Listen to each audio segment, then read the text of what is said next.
thank you for staying with Daybreak. State of the Nation continues, and I'm about to come to your feedback in just a bit. At Trevor Mbija at Citizen TV Kenya, use the hashtag Daybreak. My guests are still with us here in studio. His Excellency Francis Mwangangi, Deputy Governor for Machakos, Honorable Boni Halwale, Senator for Kakamega, Honorable John Mbadi, nominated Member of Parliament, and Honorable John Kagiri, Woman Rep for Laikipia. We're talking about the issues that have been tabled by Azimio. She's Jane. Jane Kagiri. Yes. That's what I said, right? Not John. You said John. Jane Kagiri. I was trying to check.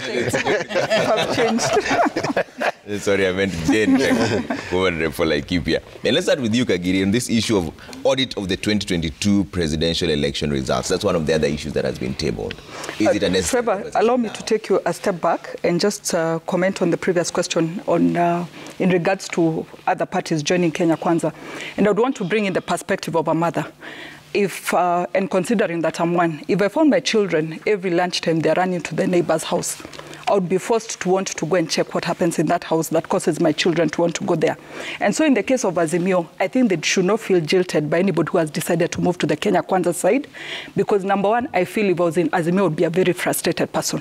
Because you're dealing with a government that has delivered on most of its promises, yet a year is not even over. So I believe when this, the candidates from Azimio keep, or rather the elected leaders from Azimio join Kenya Kwanza, I'm looking at the education sector. We promised to employ teachers, we are now at 50,000. We look at agriculture. We promised fertilizer, we've already delivered fertilizer. We promised on roads, the president each and every other day is launching new roads in this country. We promised on affordable housing. We are now at 50,000 already launched, 50,000 houses launched. So when you look at that situation, me, considering even myself, if I was in Azimio, I would want to actually move to Kenya Kwanza for me to ensure my people get that benefit. But that said, let me move on to the next question. But does it allow your people to get that benefit anyway? It does. It does. It's a president for the nation, not just for certain areas. It does, but when you are in opposition, align with them. It does, Trevor, but when you're in opposition, your main duty is to keep fighting or opposing whatever the government does, and that's why they're called opposition. But when you have nothing to oppose, because this is a delivering government, it's always said when you can't beat them, join them. But as a matter of principle, Kagiri, do you not think that when you spoke to the people and said this is the position that you're taking and then you shift, doesn't it become a selfish move? Trevor, we are forgetting many of these people, and considering myself was in the previous regime and had to defect to UDA based on the demand from my constituents, there was a lot of intimidation, blackmail, coercion, and that is why most of these people are moving. Not because what they said is what they meant, but it's because it is what they were being forced to say. And I believe that's why they've taken out their genuine positions currently, because they want development for their people. Yesterday I was going through the list of the ESP markets that Kenya Kwanza has set aside 5 billion to complete. And I looked at Machakos County. Machakos County, in the 181 markets, Machakos County will be getting 7 of them. Yet you'd expect a division of 47 counties, maybe each should be getting 4 or 3. So looking at a scenario like that, can Deputy Governor Mwangangi oppose what Kenya Kwanza is doing, yet the benefit is coming to his people? Would he?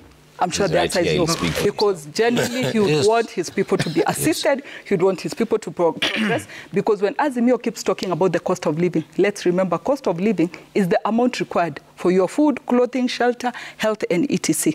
When the people are built for markets, Trevor, he's an old lady in, let me give him Lolongo market, will not be required every evening to carry her bananas home. Because once the ESP market is constructed, she can leave them in a good storage, come in the morning, remove them, and continue selling. The amount of money she'll save from transportation is money that can go into flour or something else for her house. But back to the question you asked me in regards to the audit of the recently completed election. I like that when we were starting the conversation, Honorable Mbadi said, His Excellency William Ruto is the President of the Republic of Kenya. So again, if he is, where are we going back to audit the results of that election? We already agree on the outcome. We are taking Kenyans backwards. And that is why I spoke, can we be genuine to the conversation that we're having? Because when His Excellency Kalonzo Musyoka says we are talking of peace, prosperity, dialogue that is progressive, we cannot keep taking Kenyans back to where they already came from. And I keep quoting the Maina Kiai case of 2017, where the Supreme Court ruled that the election ends at the polling station. Last year's election, the 2022 election, ended at the polling station. If Jane Kagiri is content with the results of her election, if Honorable Boni Halwale is content with the results of his election, if His Excellency Mwangangi is content with the results of his election, why do we have one particular candidate in this country who keeps complaining and claiming that the results were not as they were supposed to be. So that's my input for that. Mwangangi, your mentions, I'll give you a right of reply. Mheshimiwa Kagiri, out of 100 plus markets, if I will oppose 7 being done in Machakos, I would even go for all of them to be done in Machakos, because we are within the metropolitan, and for a long time we have not been maybe receiving this. But that aside, Machakos is a cosmopolitan county. It has almost all the communities in this country. But we are missing the point. The president is the president of the Republic of Kenya. The government is the government for Kenya. But we can have Kenya Kwanza administration, we can have His Excellency William Ruto administration. But government is government for Kenya. I expect equal opportunities for all Kenyans. In case those opportunities are within the government, I expect if it is development, it is being done with objectivity. Now, that is different from what maybe I'm hearing from the 2 colleagues. You know, I used to think the same way. But sometimes at some point, you need to do a thorough soul searching, a thorough research, and you compare.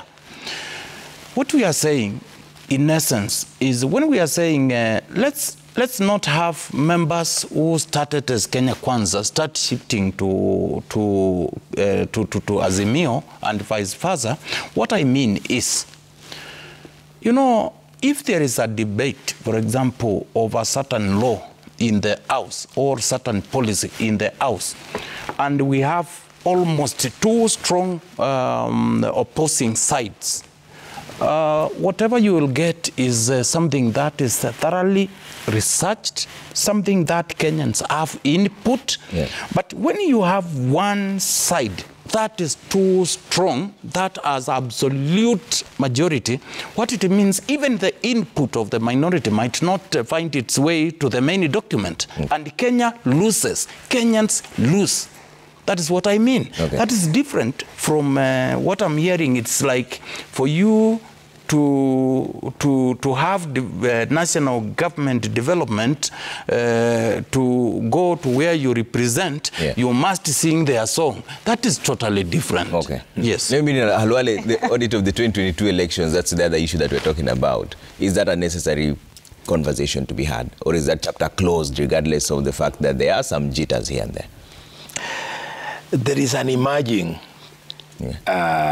conversation on our side that these talks should be held in public so that Kenyans can see that we are dealing with an Azimio team which is cleverly exercising the role of a busybody. When you talk about an audit of the last general election, are you telling me that Hon Bombadi, all those members of parliament from Azimio, have certainly forgotten that on his own motion, the former prime minister then requested for audit of the election? That is what he was doing when he was challenging the outcome in court. And it went on to its logical conclusion in the Supreme Court, and he lost. That was audit. And Kenyans remember, he had truckloads of the so-called evidence. So having been given that time and that chance, why does he want to re-audit that which he audited? My sister Jen has put it very well. If all other people are happy with how IEBC conducted their elections and they are in office and serving, who is this one Kenyan who doesn't want to accept that IEBC did a good job? They are the people from the coastal part of the country who say about competition that for every competition, You must be happy when you have won, and also accept and congratulate the person who has defeated you. And they say, yeah, asiyekubali kushindwa, sio mshindani. Okay. So Raila must accept to become a fair competitor, not just a sour loser at every election, and every 5 years we bring ourselves back to this nonsense. So that busybodies who are idle at home, they do not want to sit at home and look for alternative engagements. I speak with the maximum authority, Trevor, because for 5 years I've been out of elective office. I kept my peace in Malinya and pursued my agenda on how I would find my way back. This is what they should do. Allow me to conclude by just reminding Buddy, you're not being fair. When you tell the people of Ugenya that they're being shortchanged by Honorable David Ochieng, are you forgetting that the law, both the constitution and legislation, secondary legislation, is so clear on what would happen if those people felt so shortchanged? In Article 104 of the Constitution, there is the recall clause. So if the people of Azimio in his constituents feel that they didn't vote for David Ochieng, they were voting for somebody else who would have done differently, they have an opportunity under Article 104 to go and recall David Ochieng. Why would you ask David Ochieng to resign? In any case, there was a time you forced David Ochieng to go back to an election. You had your party, ODM, and David Ochieng had his party, MDG, in the by-election in 2019. And he beat you. So what more do you want the young man to prove? First, let me correct Boni. He has made 2 incorrect submissions this morning. Number 1 is that we forced David Ochieng to go for a by-election. Actually, Ochieng forced us with a by-election. The seat was held by Karan. Sorry, it's the other way around. Sorry. So we went to a by-election. Yes, Ochieng won, but it is Karan who was the MP. 2, Honorable Boni, I know when we passed this legislation, you were not in Parliament. Which one? But Article 104 that you talk about was actualized through a legislation, which watered it down. So for you now to recall an MP, first, that MP must serve for not less than 2 years. So before the end of 2 years, you cannot recall the MP. And again, you can't recall that MP a year to election. So you basically have like 1 year to do it. Now, the second thing is that we watered again that legislation and made it clear that you can only recall an MP if he commits an economic crime, which is defined in law. So it was made just impossible to recall an MP if you are not satisfied with some of the decisions that the MPs make. That also I wanted you to please take note of. But having said that, I want to talk about 2 things. Number 1, when you hear leaders talk about you've got development and so you should come and support the government, then you should know that our democracy has not matured. If you go to matured democracies, you'll find that development is an automatic. It occurs automatically. In fact, you will not hear Republicans in America complaining that because Biden is the president, then they have to work with the Democrats in order to get development in their countries. It is our uncivilized way of conducting our affairs, where we think there are shareholders and non-shareholders in a country that belongs to all of us, where we all pay taxes. By the way, Jen, I want to tell you, whether you're in government or out of government, we all pay taxes. So you cannot ask us to be so grateful when you do what you should be doing. And I will not talk about whether Kenya Kwanza has succeeded or not 1 year into office, because that would be a discussion which will take forever. But let me come to the final issue that you raised regarding the audit of the elections of 2022. Again, Jane said that Mbadi agreed that president, and those are the words he used, that President Ruto is the president. Far from it. I have not agreed. I have accepted. There is a difference between accepting and agreeing. we accept, because our legal process has been exhausted, and we said it, that we accept he is the president. But we don't agree with the decision of the Supreme Court. And so, even if we called for audit of the election, the Supreme Court did not agree with us to conduct the audit because of the time limitation. But the people of Kenya has more power than even the Supreme Court. And they can call for that audit. And audit does not mean we are going to overturn the election outcome, but we just want to see what went wrong. And by saying, when Boni Alwale and Jen says that it's only one person who does not agree, we have even cases where an election in Kilifi County has been annulled, meaning that it was not conducted properly according to the courts. In my own county, there is an MCA seat which was annulled, although the High Court has overturned it. I think it's going to Court of Appeal or something like that. Now, what we are saying is that it is not just Raila. When you say it is Raila, we had 4 presidential candidates, I think so. It is Ruto who was pronounced the winner, who accepted another one. But it's not just Raila alone. Wajakoya is also disputing. Why is it that we are narrowing it to Raila? On what yardstick are we saying that it's only Raila who is disputing the election outcome? It is a section of this country disputing the election outcome of 2022, led by Raila Odinga in Azimio, Martha Karua, who was the running mate, Kalonzo Musyoka was our principal, and many others in Azimio. Thousands, millions of us are disputing it. And Wajakoya also, who also participated, is disputing. So this tired old story that it is only one person disputing election results in this country, it is not true. Even the current president disputed the 2007 election. He was part of ODM. He's actually one of the prominent leaders who said no to the outcome of the election of 2007. So it is not true that it is only one man.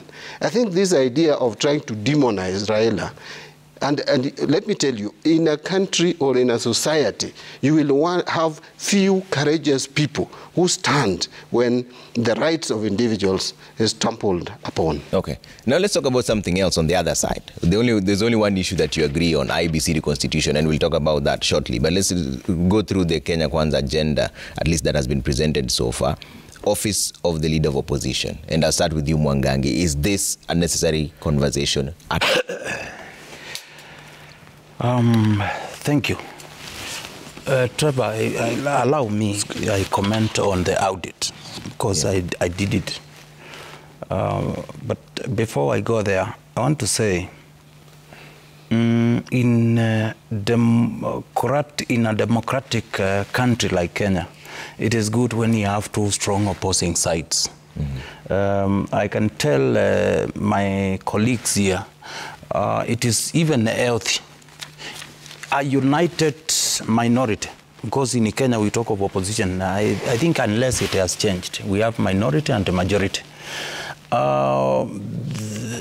You make even the other side to be very keen, because they know anytime anything can happen.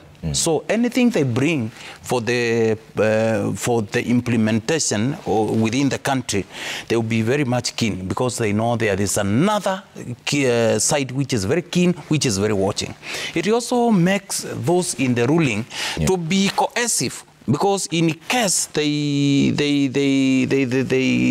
get divided, the opposition will gain. So it is very important when we have a vibrant minority in a democratic society. To the audit, I submit that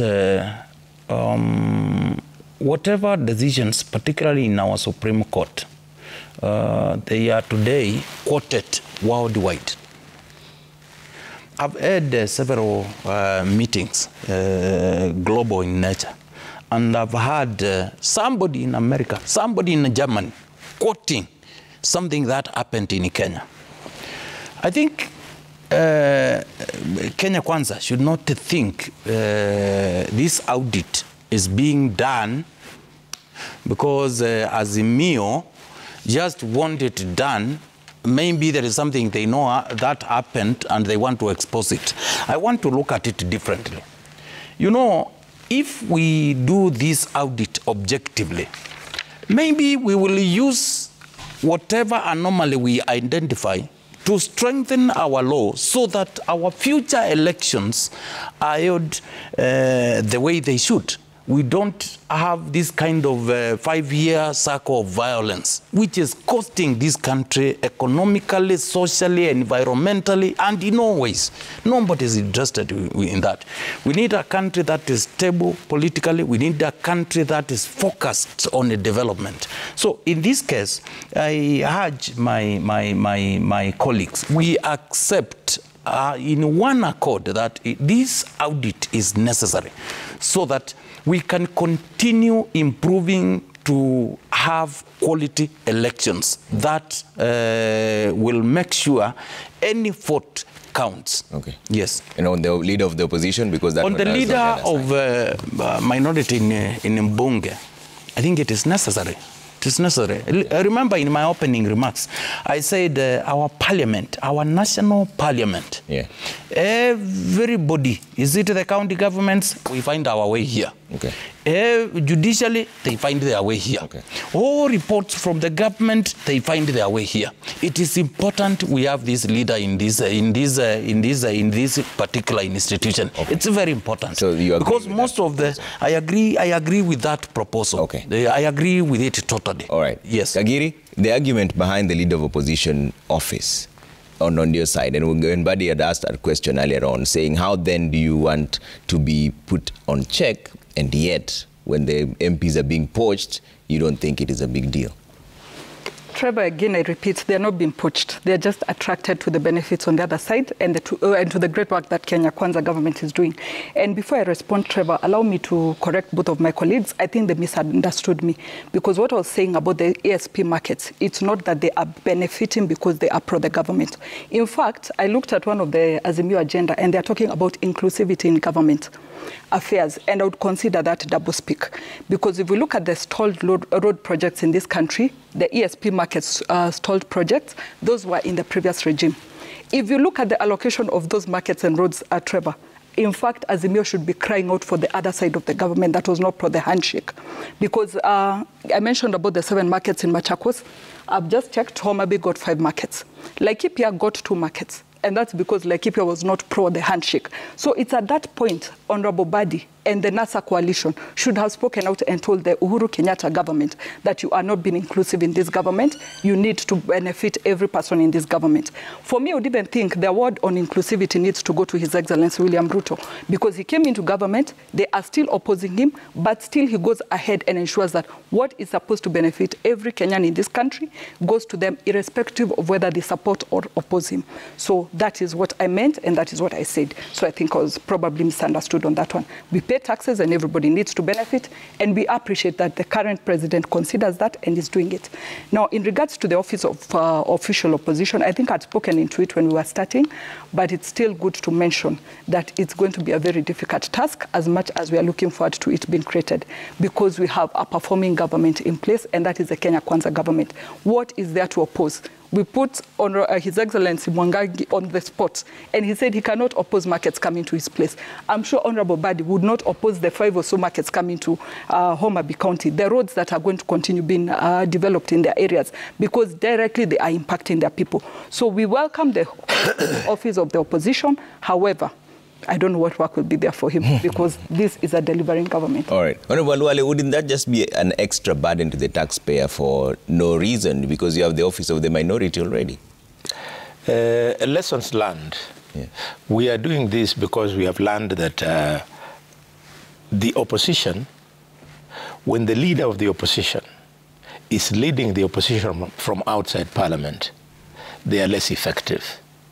So with that benefit of hindsight, we are saying, after the High Court made a determination, and the Supreme Court made a determination that the election was over, the winner was President Ruto, then giving Raila the office of the opposition affords him an opportunity to lead his troops better. The other day I was laughing at Justice Madhayo, the leader of the minority in the House, that you are very strange people, that you are here on the highest platform in Parliament. And instead of articulating the agenda as the opposition, you then go and report to your leader, who is not a member of this House, who does not have this platform. So, because Parliament is the highest platform, if you afforded the losing presidential candidate to then come and sit in, he will lead the oppositions better. Secondly, it stops Raila from continuing to look over his shoulder once the Supreme Court has made a determination, looking over his shoulder who is sitting at State House. He walks straight to the opposition benches and articulates his agenda.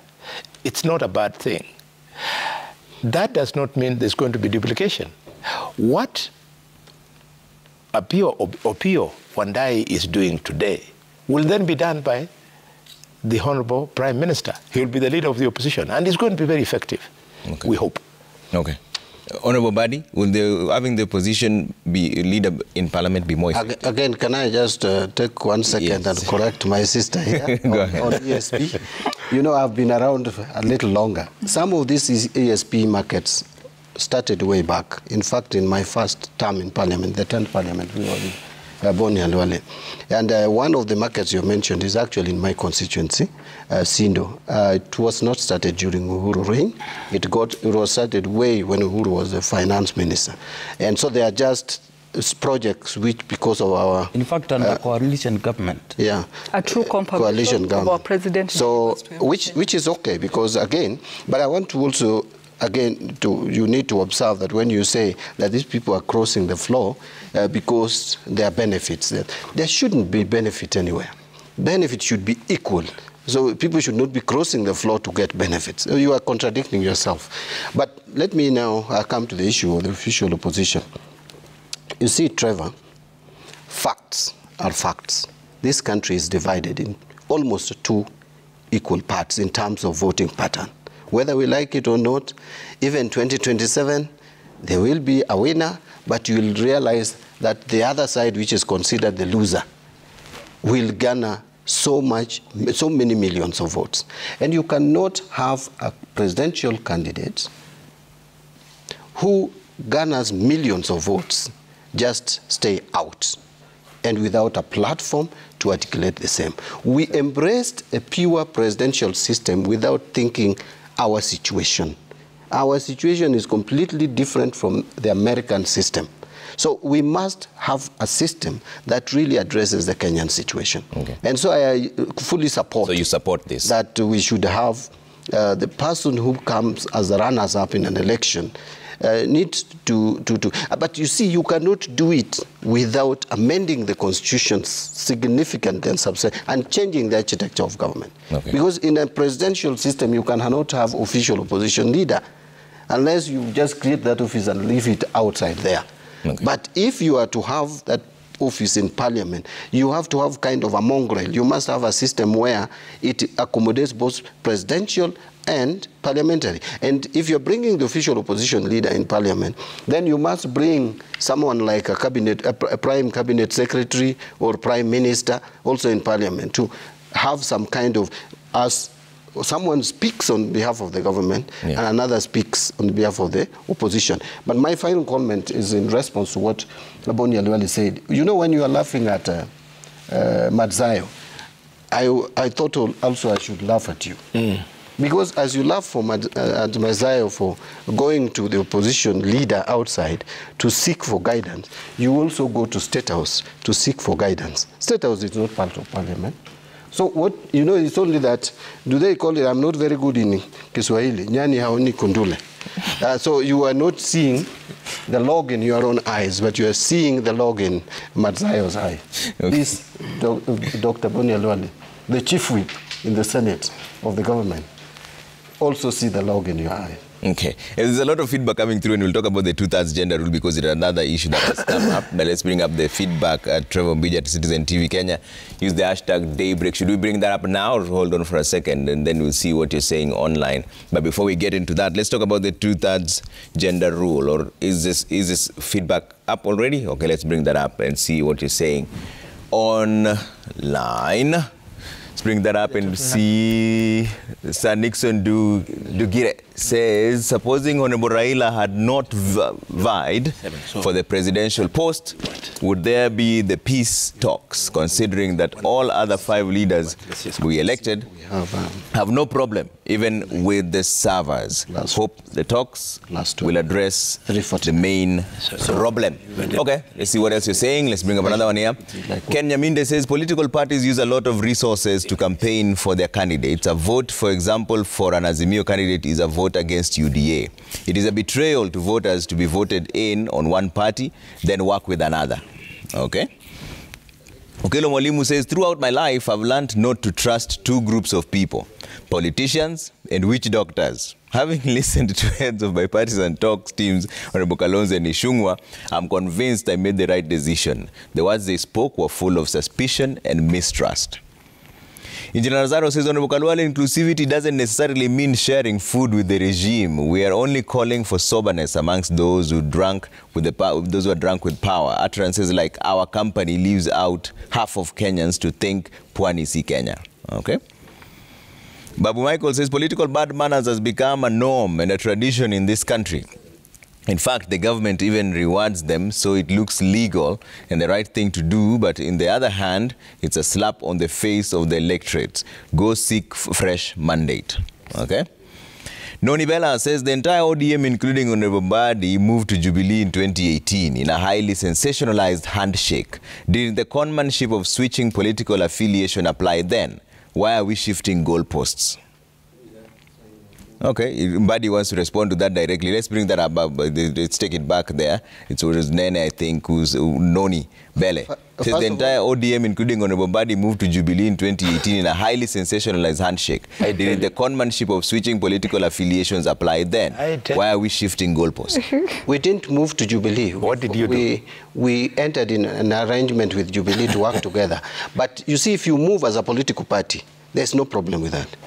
If you take a decision as a political party, and the decision taken by ODM was ratified through the organs of the party. Okay. What we are saying is if you are taking a political party, let that be ratified through the organs of the party and let it be decent. So when you take our 6 members, when you take our 7 members from ODM without party allowing it, ODM allowing it, then that is not democratic. So are they taken or did they go? There's a difference between taking someone and someone coming. You know, she has just said that they have been influenced by good things the other side. They have been attracted. And actually she used an example of a neighbor who sees you. But if the neighbor, because you are poor, comes to your home or every day with the sweets and fish to take your children, you have a right to complain. Okay. Buddy, with a light touch, I know you're a farmer. And if your neighbor... I do some small case. Yes, if your neighbor has planted good seed, good quality seed, there's no way you will stop pollination.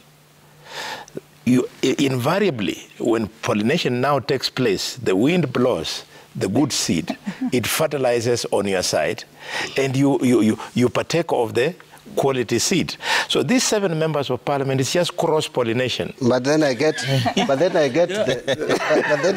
the produce. You don't then discard the seed from cross-pollination. You know, Trevor. Yeah. I think what I've heard today from especially the Laikipia member of county representing that county in parliament here. Confirms what another member said. They said during the voting of famous finance bill, yes, they brought those sweets to some members. And some ran to the toilet, others ran I don't know where to get those sweets. And the Kenyans lost because 8 of our members did not vote. But when you see them in functions out there talking so strongly, we will do this, we will oppose, we will do this. But once you get that sweet from Jen and this other member from Casey, Osoro. Osoro, it confirms there are other things beneficial to them individually, not the people they are representing. Okay. That is what it means. All right. Let's bring this back to the conversation we're having. And I'll start with Honorable Kagiri. Yes. The 2/3 implementation. You want the implementation of the 2/3 gender rule. Why is this important now? Trevor, if you remember, in the previous parliament, the court ruled that that parliament was unconstitutional. And I'm sure we are about to go through the same experience if we don't correct it at this particular parliament. So I believe in the wisdom of the president. That's why he wrote to parliament seeking for us to ensure that we meet the not more than 2/3 gender rule. And Trevor, it's good to mention that with Kenya Kwanza, we match our intentions with our actions. Even from the team that has been sent to the negotiations, as we have observed our not more than 2/3 gender rule. If you look at the Azimio side, it is 1 woman versus 4 men, which again should tell us who is more committed on observing the gender and the not more than 2/3 gender rule in this country. So for me, I totally support, because we don't want to find our parliament being considered unconstitutional. And again, it's in the constitution. Let us observe it, let us respect it, because it has now come to a time where we believe both gender are equal and up to the task of leadership. But is this the most pressing issue for Kenyans now, or are all these talks, and it's not just on this particular issue, all of them, are these the most pressing issues for Kenyans now? Trevor, it's not a pressing issue, but it is a requirement in the constitution. So would we rather incur a bigger expense of the parliament being considered unconstitutional, or try and correct it at the minimum expense that we can? I believe the latter is what we should go for. And that is why it becomes a priority at this time, rather than us waiting for the court to rule against us. Okay. Mwangangi, on the 2/3 gender implementation as an agenda for these talks? It is very important. Okay. Very, very, very so important. So this should also be included? So far you're agreeing on 2? Yes, I'm in agreement. Total agreement. Reason being, first and foremost, as Mio has tried, you know, what the two leaders here are not telling us is, you look at Kenya Kwanza, men, everywhere. But at least Kenya Kwanza, that inclusivity at national level is very important. Number 2, there is a section of population which is the largest, and it is nowhere in the leadership of this country. And this is the youth, whether men or women. You look at the representation at our counties, at our national elective positions, and our youths are missing in a big way. So if we start talking about inclusivity, issues touching on gender, trying to comply with the dictates of our constitution, I think we will have everybody represented. Okay. Everybody, not to have one extreme and the opposite of the same. Okay. In any of the political formations. So I agree totally. Okay. That is how, by the way, in democratic societies, that is how you can describe as the country having developed, having advanced, because even the policies have the input of every section of the population. Okay. Honorable Badi? You see, my stand on issues of gender representation is well known. I seconded Duale's bill in Parliament, which didn't see light of day. I still stand by that we cannot exclude 50% of our society in governance of the country. But my concern with Kenya Kwanza and the president, and I'm picking it from what Jen has just said, that this event of representation in the talks should demonstrate how committed Kenya Kwanza is to this principle. I don't think so. There are easier routes of just making appointments. And Governor Mwangangi has just mentioned it. When you are appointing principal secretaries and you don't respect the 2/3 gender rule, which is basically very easy, so just appointments you make. You don't need any legislation. You don't need any coercion. The president did not recognize that. He did not respect the 2/3 gender rule. Look at the list of principal secretaries and see the number. When you make appointments of the illegal position that was created, although the courts did justice to Kenyans by rejecting CASs, look at the composition. It did not recognize the 2/3 gender rule. Now, What now confidence do you want us to have in Ruto's belief in two-thirds gender rule, when simple decisions where you just take a pen and a paper, look at the names and respect the principle, you did not. But now you are writing to Parliament to ask Parliament to legislate something that is a little bit more complicated. You even require two-thirds, two-thirds two-thirds in Parliament to pass it. So I think Ruto is just purely playing politics with Kenyans. I don't think they believe in this two-thirds gender principle. Whatever they were doing was a political gimmick, just to maybe, just the same way he signed. Was it a treaty or what that he signed with women before elections, that his cabinet was going to be 50%, actually. That is what he said. He said 50% will be women. But he has not even put a part of the women. So elections are over, in my view, or elections were conducted. The president has a period to now implement and execute. He should not continue playing politics. This, to me, I count as continuation of his political gimmicks. Okay. Aluale? I believe in the two-thirds gender principle purely because the Constitution says so. Even if you wished otherwise, that is the reality on the ground. So, because we have a precedent where Justice Maraga ruled that the previous parliament was unconstitutional, we should not wait as a new administration again for a similar determination to be made. We should do the corrective measures.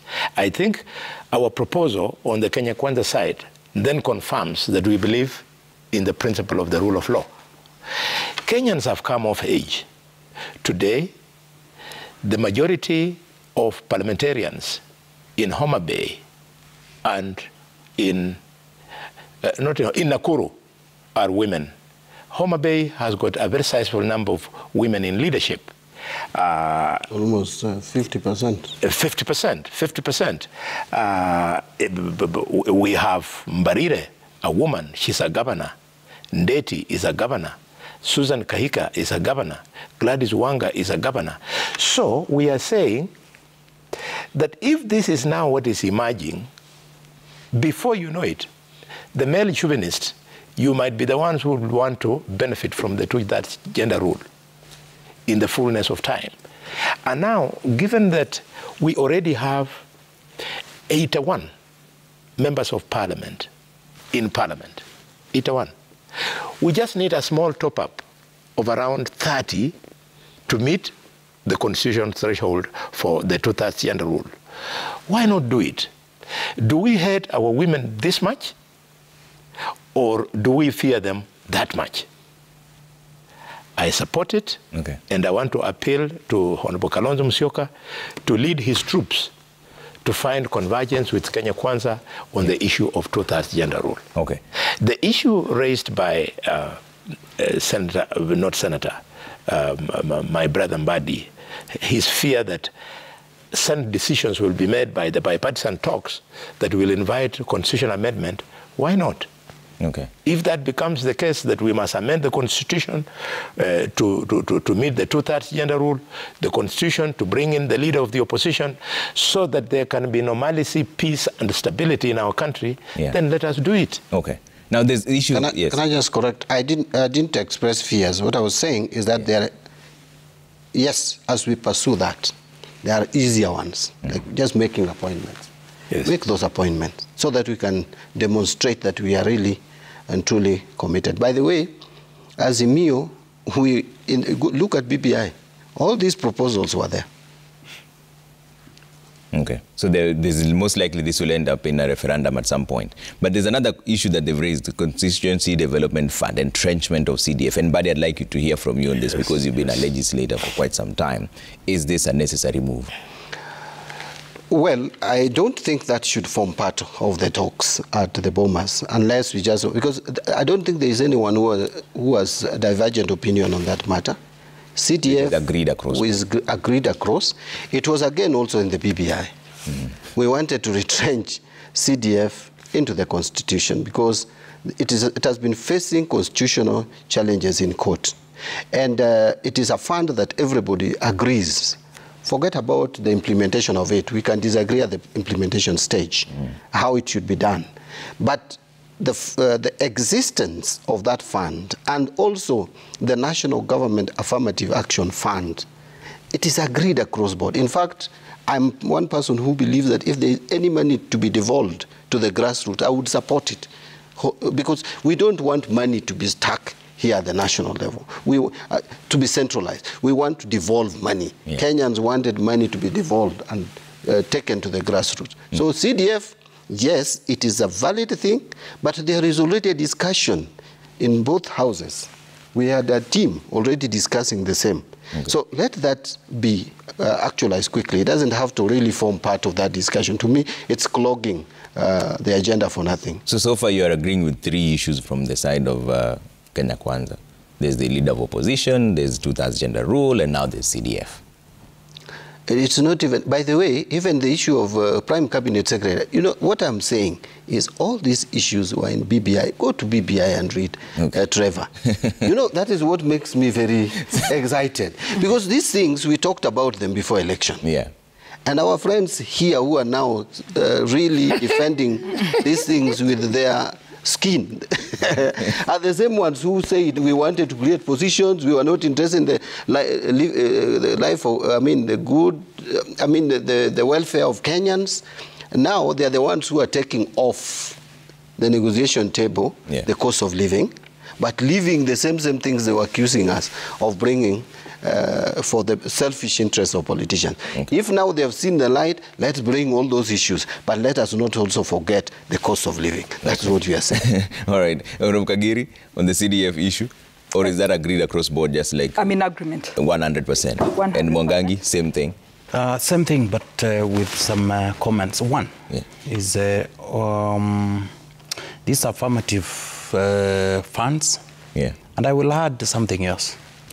There is also the issue of devolution. Still, as we sit here, functions were devolved, but money was left in Nairobi.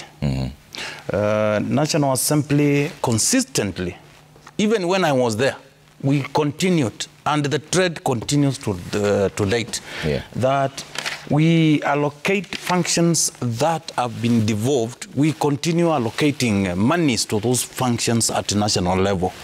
Already a government agency has identified a tune of over 272 billion. But from where I sit, I think it is in the tune of over 300 billion. That are still stuck at national level. If we can devolve those funds at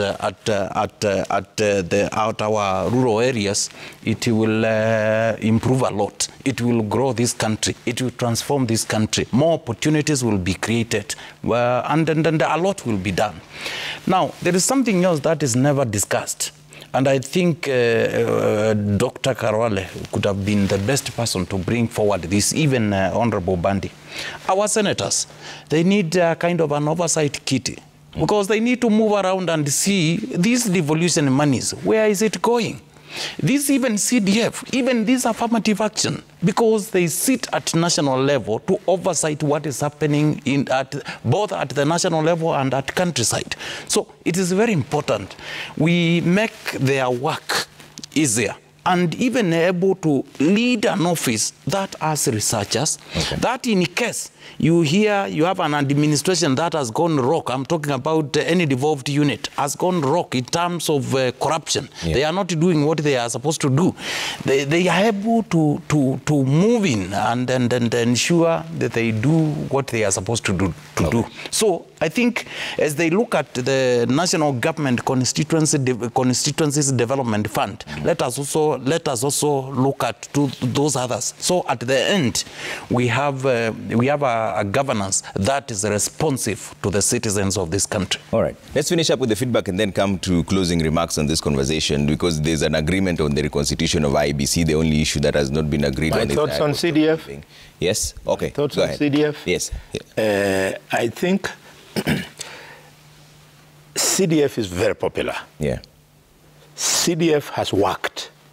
Okay. And CDF actually sends a clear message that governors can do better. Members of parliament step out, go for a project, start it, and they complete. That's why it is very popular with wananchi. Unlike governors who disappear, that money is opaque and it's not too clear, projects are not well, the people don't participate as well as the members of parliament. However, my brother Mbadi, given all these good things we are saying about CDF, it's unconstitutional. So we need to have it on this table for conversation so that we can regularize and make it constitutional.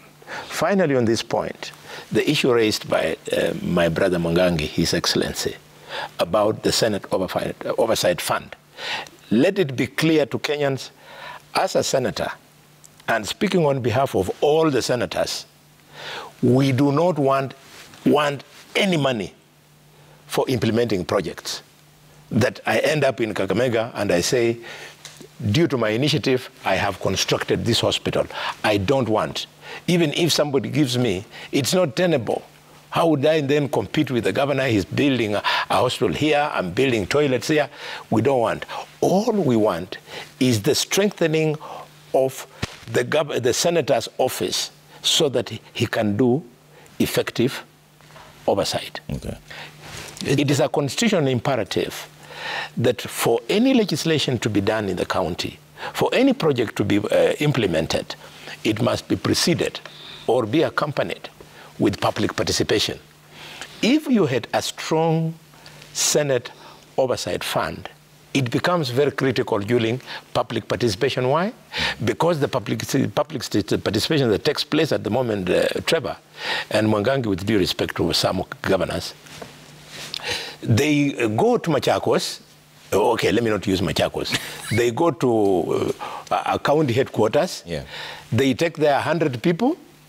They tell them we are doing participation. They talk, pictures are taken. And then they go back to office. They look for ID and ID numbers.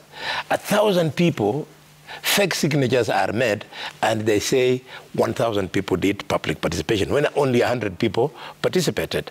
But if it was the senator partnering in that very imperative, constitutional imperative, we would make it better and more effective. Okay.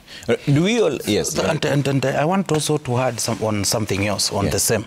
I wish we can also agree and make it constitutional that we have also Ward Development Fund. It's very important. Okay. If CDF has done well, even the Ward Development Fund can do excellence. Exactly. So in this case, I think I will shortly be sitting and make also my submission, if there will be that opportunity, to have Ward Development Fund included into this. Because this comes back because my colleagues will agree with me here. Will agree with me here. All those who are in BBI. You know, in some counties, and I'm saying this because I'm in Council of Governors, and we have that forum of DGs. In some counties, governors where he or she has not, she has no political backing. Yeah. Sometimes they do what my two colleagues are doing, being busy giving sweets and dishing out things here. But if Ward Development Fund constitutionally is there, once these funds are devolved from national level to counties, there will be a constitutional requirement to ensure there is equal distribution of development. Okay. Yes. Let's bring up the feedback as we wind up on this conversation, and then I'll give you a chance for closing remarks on this conversation. Let's bring that up at Trevor Mbiji at Citizen TV Kenya. Use the hashtag Daybreak. Kipto Ruto says healthy governance requires dialogue and collaboration across the spectrum. Criticizing fellow Azimio members for engaging with the government overlooks the potential for positive change through cooperation. Okay.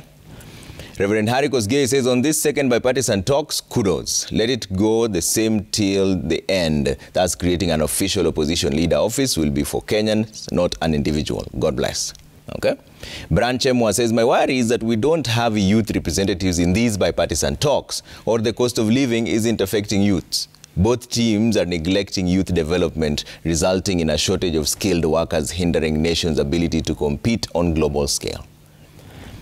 Dumbori says it's important that every runner-up who receives more than 10% of the votes cast should become a member of parliament. The constitution should be amended to include this provision.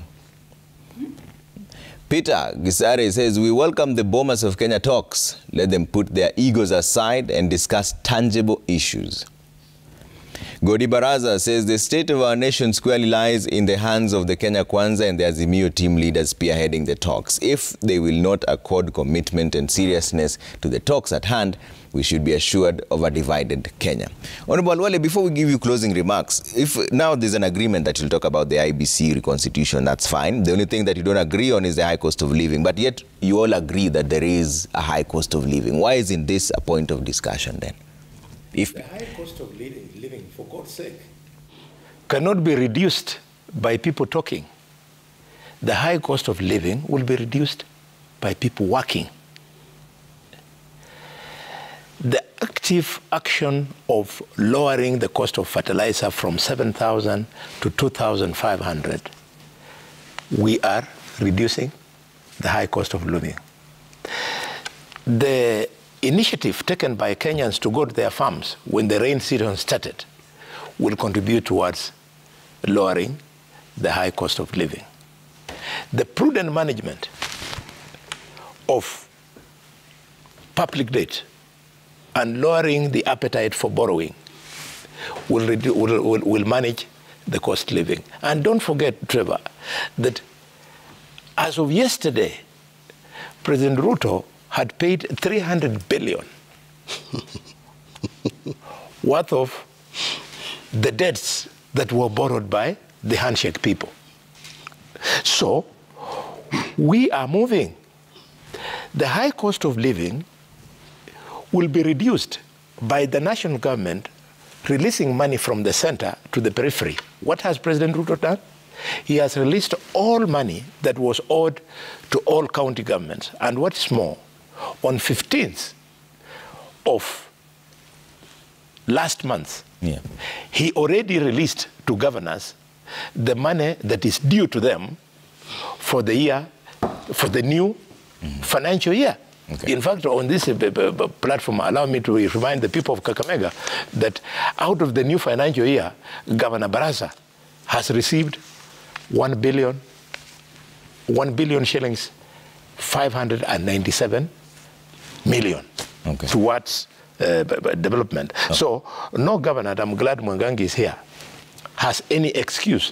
Those are the brisk things that we must do for us to reduce the cost of living, and not to put furias on our heads and start making noise walking on the streets and spoiling the express superway. All right. Never. When it comes to finance matters, Mbadi is the expert. Exactly. And he agrees he agrees with me fully. Alwale say. Alwale has declared that. Alwale is trying to bribe me the way. Bribing our colleagues. But you see, Trevor, I just wanted to say a few things very quickly. You see, the cost of living must be on the table. Must be on the table. And I will tell you why.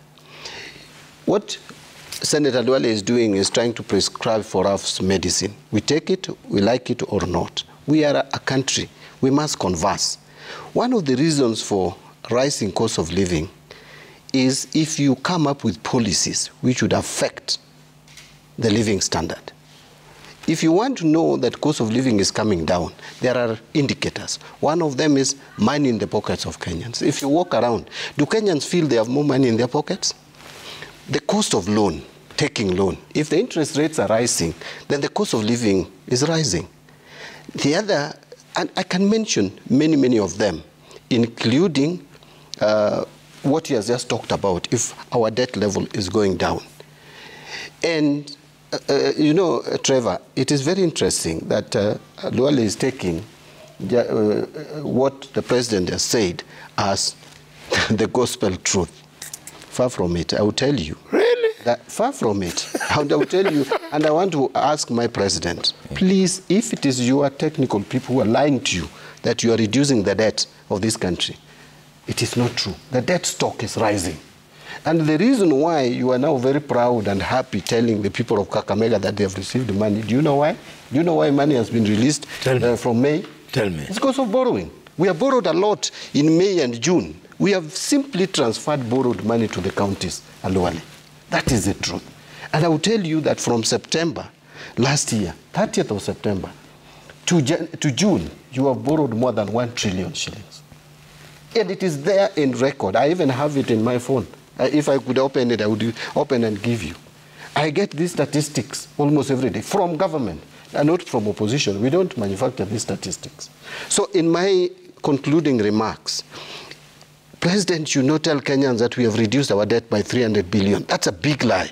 The same lie that you told Kenyans that now we have stabilized our economy. How do you talk of stabilizing economy when the following day the shilling hits 150 per dollar to a dollar? What are the indicators of a good economy? Strong currency, domestic currency, is one of the indicators. And then you are telling us that you have steadied the economy. And tomorrow, the following day, what do we see? The shilling hits 150. This kind of dishonesty should not come from the head of state. It can come from the junior officers. President Ruto should allow his junior officers to talk to us so that we can. He is holding a position we should respect. And that is why I call him the president. Okay. Whether I hate him or I like him, he's the president of Kenya. Okay. But he should not give us reasons now to start doubting whether we have the right person holding such a sensitive position. All right. Alole, you want a quick If Mad is blaming me for believing what the president has said, just on his word, why does he want me to believe him? Fact check. What makes you more believable than the president, Mbadi? What makes you more believable than the president? I invite you now to tell Kenyans whether it is Ruto who is responsible for the high cost of living in Tanzania, in Uganda, everywhere in the world. You must admit, my brother, and you are very senior and you are a professional in finance, that the global dynamics have made it necessary for economies to go through what they are going through. One, the post-corona economic recession. 2, the war and conflict in Ukraine. 3, the irresponsible borrowing by the handshake government. Should I go on? Okay. Can I respond? Yes. Have I said that Ruto is to blame for cost of living? I have not said that at least today. What I've said, he is not helping in addressing. I did not elect the I'm not the president of Tanzania and the president of Uganda is not responsible to me. The person who is responsible to me as John Mbadi is William Ruto. I also agree that there are global dynamics. But during campaigns, what were you saying? Did you say that there were global dynamics that made the cost of living high? You were saying the cost of living was high because these people don't have a plan.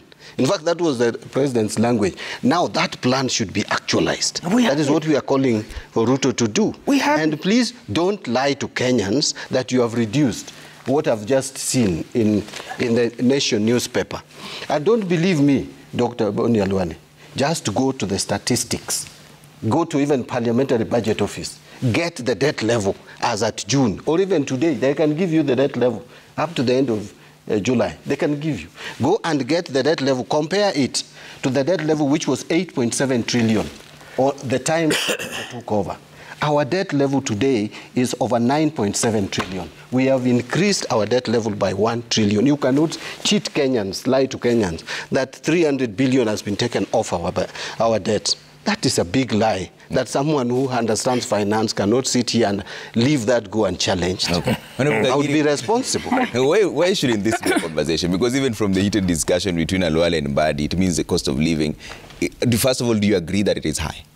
Trevor, I totally agree. The cost of living is high. So why shouldn't it be? However, Trevor, I'm not an accountant like Honorable Mbadi, but I like speaking the common man's language. Yeah. Because we use big words and make the common man not understand what we're talking about. Cost of living is the expense that you incur to meet all your daily needs. So there's somebody who used to incur an expense of 1,000 shillings and now is incurring an expense of 5,000 shillings for the very, very same things that they've been buying. That is what we call the high cost of living. But that said, Trevor, Honorable Mbadi has asked if His Excellency William Ruto is addressing that. I want to break it down to the common man's language. On matters education, he's employed 50,000 teachers. All my colleagues here can confirm they've been members of board of managements of schools. And when we have a shortage of teachers, teachers, what the school management does goes back to the parents and tells them you have to chip in for us to employ BOM teachers. Now, with His Excellency William Ruto's government, when we employ more teachers, this parent is now allowed to save their 500 shillings and doesn't have to participate in employment of teachers. We look at the fertilizers. We issued around 3 million bags of fertilizers. This is fertilizers farmers used to buy at 7,000 shillings. They are now buying it at 3,500, and now it soon will be 2,500 shillings. To this same person who has been incurring a high cost of living of 5,000 shillings, we are now saving them at 3,000 shillings or even at 2,000 shillings. If we factor in even the transport. We have e-government services. We've moved them from 230 to around 5,000 services on e-government platform. This means somebody who had to commute 100 kilometers no longer needs to do that. They can sit in a cyber cafe, spend 50 shillings, do the request for the service that they require, and receive the response there. To that person, the 500 shillings we've saved them goes back to their pocket. We look at the school feeding program. We've allocated 5 billion shillings. These are parents who their children used to be sent home because they cannot afford 200 shillings. For now, that 200 shillings can go into a packet of flour, and the child can continue going to school. Trevor, there is a long list of that. Our roads. The roads improvement will ensure a boda rider who has to repair his boda twice in a month now does not have to do that. That way he saves his money. We look at areas of water. Women who have to walk kilometers to seek for water cannot do other activities which will contribute to their economic growth. Trevor, this is a government that is working and a government that is going to deliver. We look at help. Allocation has increased from 15 to 30 billion. These are parents who had to sell their farms or sell something for them to send their children to school. They no longer have to do that. So eventually the cost of living will come down. And even if we look at it right now, it is balancing off somewhere. Okay. Thank you. Mwangangi? Thank you. First, I want to collect something. I think as policymakers, we bring policies to collect funds in the name of taxes from citizens. So I don't find it right. In fact, this is something that I was challenged by master's students. Sometimes I lecture pro bono because I love that. And then a student asked me, why would I elect you as either a governor or an MCA or a senator or an MP? You go to parliament, you go to county assembly, and then you start talking of when I go to open a borehole somewhere, I say, si mnaona nimewaletea hiki kisima cha maji. Si unaona nimewaletea borehole. Si unaona nimewachimbia Siranga Dam.